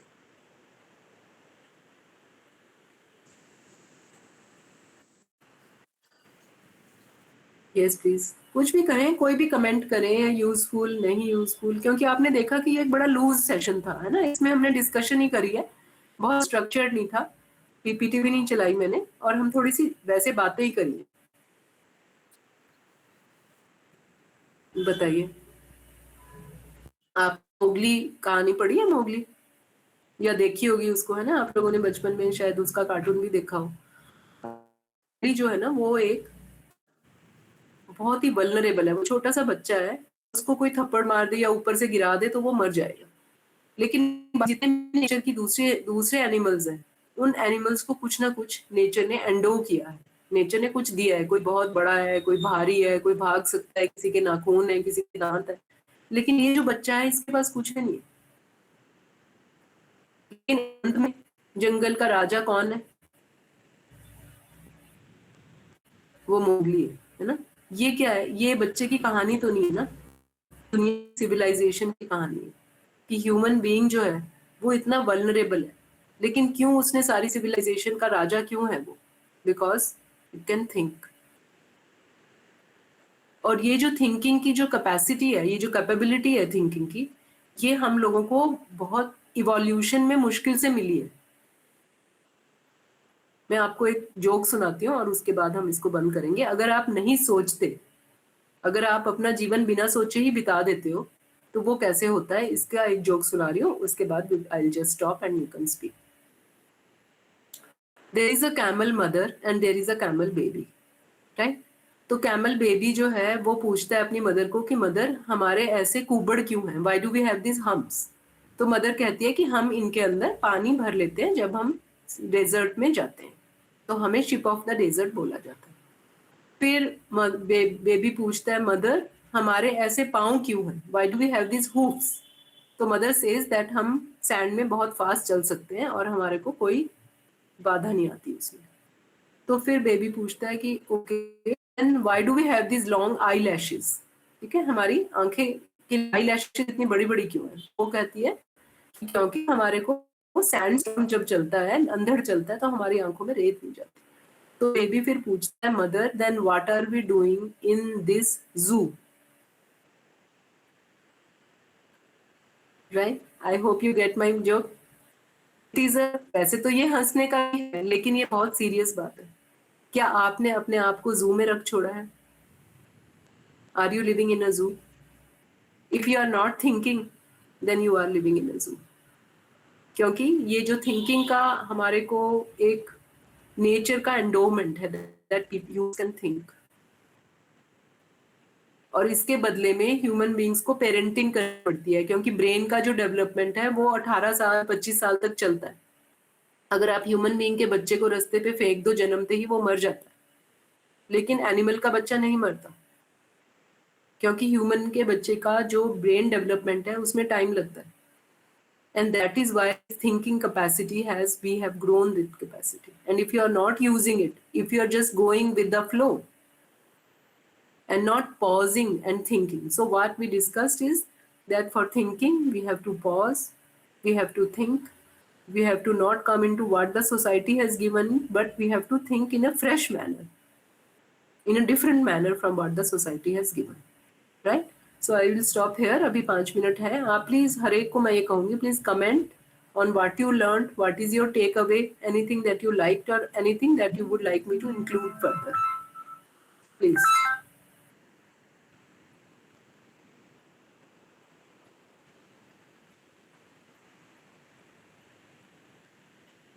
Yes, please.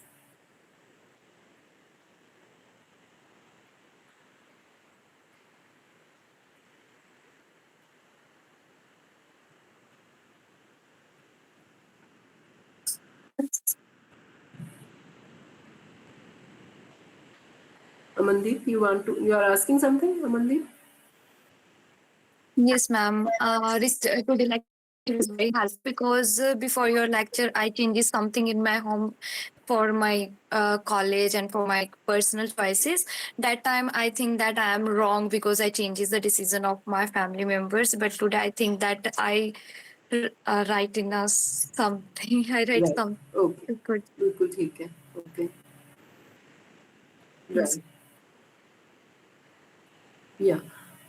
अभी बहुत सारी चीजें हम डिस्कस कर सकते हैं इसमें, that how to think in a clearer manner, right? क्योंकि जितने भी पढ़ाई लिखाई रिसर्च होती है ये इसीलिए होती है कि हमारा दिमाग जो है वो ज्यादा सॉर्टेड वे में सोच सके. It is about thinking skills only. ये डेवलपमेंट जो अपना है पढ़ाई इसीलिए होती है कि हम ज्यादा सुलझे हुए तरीके से सोच सके, right? And research is also one way in which you get to practise those veg.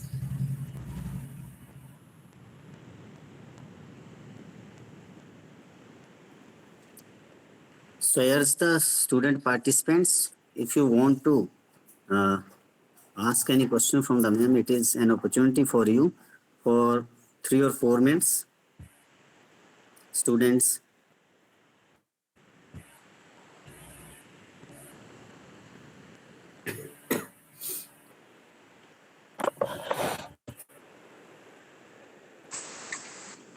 Ma'am मेरी तरफ से एक सजेशन थी कि जो आपने जो थिंकिंग के डिफरेंट डायमेंशंस डिस्कस किए वो हमारी लाइफ में भी यूजफुल है और रिसर्च में भी यूजफुल है. Yes. बट रिसर्च की प्रक्रिया में कुछ जो मेजर थिंकिंग एरर्स कमिट करते हैं खासकर यंग रिसर्चर्स, वो 2-3 यदि आप हाईलाइट कर सकें तो विद्यार्थी कम से कम उन एरर्स से थोड़ा सा सावधान रहेंगे, अवेयर रहेंगे. ओके. मेरे को लगता है कि एक तो ये करना चाहिए कि हमें फ्रेश वेज में जो आज तक होता रहा उससे क्या हम कुछ अलग सोच सकते हैं. जैसे रिसर्च मेथोडोलॉजी जब हम पढ़ाते हैं तो रिसर्च मेथोडोलॉजी को पढ़ाने से बच्चे स्टूडेंट्स ये समझते हैं कि इसी तरह से ही रिसर्च की जाती है. लेकिन रिसर्च को करने के लिए आपको क्रिएटिव तरीकों, जैसे मैं आपको एक रिसर्च बताती हूँ जो कि बहुत ही क्रिएटिव है. इस आदमी ने क्या किया कि मतलब किसी भी जगह की न्यूज़पेपर्स ले लिए उसने. जो न्यूज़पेपर्स में उसने जो जंक फूड का मेंशन आता था उसको काउंट किया. Like it is quite countable कि आपने एक न्यूज़पेपर में जंक फूड का मेंशन कितनी बार आया है, ठीक है. और उसके बाद उसने उस जगह की ओबेसिटी का नंबर ले लिया कि ओबेसिटी कितना है, और उसने उन दोनों को कोरिलेशन निकाला उनका कि जहां पे अखबारों में जंक फूड का मेंशन ज्यादा आ रहा है और उनका ओबेसिटी भी ज्यादा है. This was his finding, right? I hope you get the point कि कितना इजीली उसने एक तरीका निकाला कि क्या अखबारों में जंक फूड का मेंशन ज्यादा आने से कोई फर्क पड़ता है, राइट? तो उन्होंने देखा कि हाँ पड़ता है.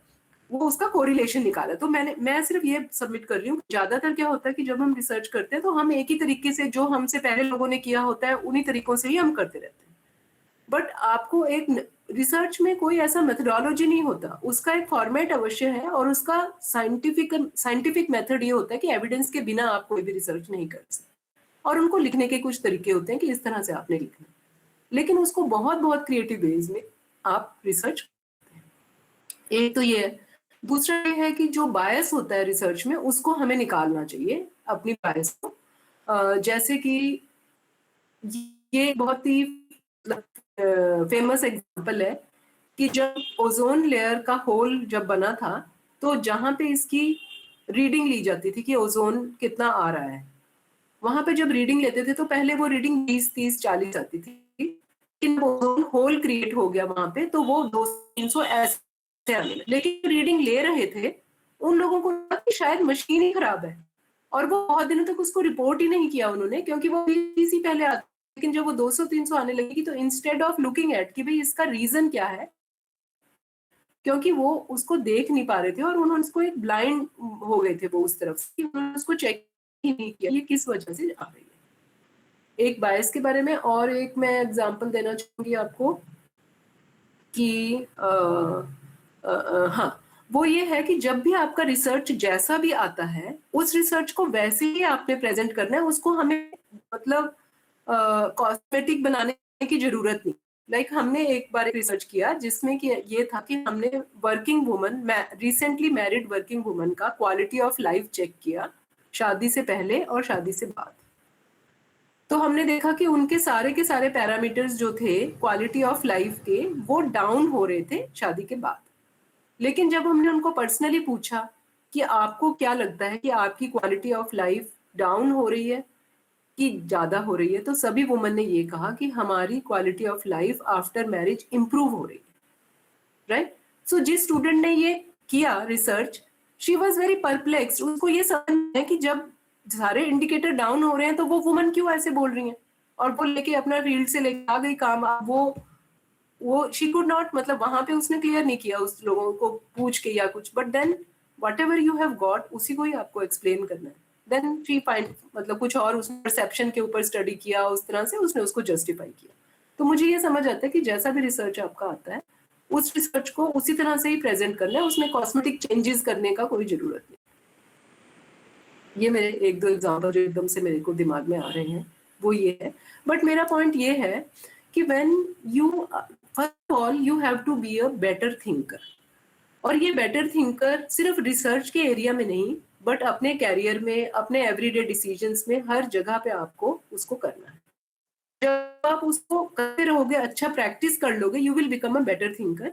Then you will not have any difficulty in finding out new research ideas, in continuing to do research in newer and creative ways and presenting your findings in newer ways.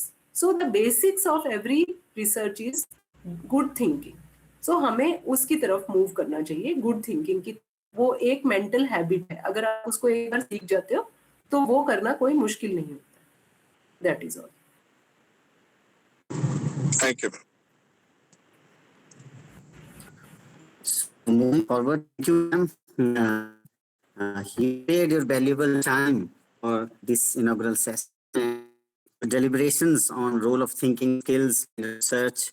4 types of thinking skills: Shravan, Manan, Chintan, Nidhi, Dhyasan, and importance of practice, reflect actions, role of overthinking, and thinking tools you discussed in this inaugural session, and the steps of research. So it reminded me of the second webinar series of Dairy Dialogue, making students think. So how you taught us that how to make students think, and really it is very important that we should make students think, and thinking is the basic pillar if you want to go into a research, because any plan or any thinking, it is impossible. So thank you, ma'am, for sparing your valuable time. It is really an honor and privilege for having you with us in this inaugural session. Thank you, ma'am. Thank you so much. Now I invite MS Rekha, Assistant Professor of Geology, for vote of. Thank you. Respected Chief Guest, Professor Jayanti Datta, esteemed Principal, Dr. Sachin Kumar, Session Chairperson, Dr. Anumita Agrawal, Distinguished Convener, Dr. Kamakshi Lumba, respected teachers, dear participants, and all dignitaries present. It is my proud privilege to propose the vote of thanks on this memorable occasion of the inaugural session of Shodh Aram 2026 National Multidisciplinary Virtual Conference. We are deeply honored by the gracious presence of Professor Jayanti Datta. Her insightful address on thinking skills as research competency has set an inspiring academic tone for this conference. Your words have truly inspired young researchers to cultivate critical and innovative thinking in their academic journeys. I express thanks to our respected principal, Dr. Sachin Kumar, for his encouraging welcome address and for his constant support in fostering a research-oriented environment in the institution. I am equally grateful to Dr. Kamakshi Lumba, convener and IQSC coordinator, for her dedicated efforts in conceptualizing and organizing this conference. Her vision and unwavering commitment have been fundamental in turning this platform into reality.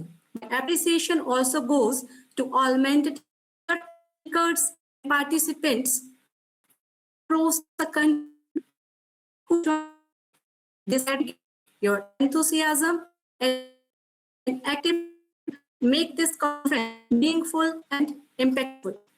I would also like to acknowledge organizing team and technical staff whose hard work behind the scenes ensured the smooth conduct of this virtual session. Finally, I thank each and everyone present here for contributing to the success of this inaugural session. We look forward to engaging discussions and enriching learning experiences in the sessions ahead. Thank you. Thank you all. Over to you, sir. Thank you, ma'am. So now it is time for tea break, and I urge all the students, participants to come at 12 noon for their technical sessions in their respective sessions, and also join us at 2:15 after the technical sessions, 2:15 for the ballet session. So I thank you all for being present in this session, and once again I thank Jayanti Datta ma'am for really sparing her valuable time and making this inaugural session really fruitful, and it would really have helped our students for some their inquiries relating the research. Thank you, ma'am.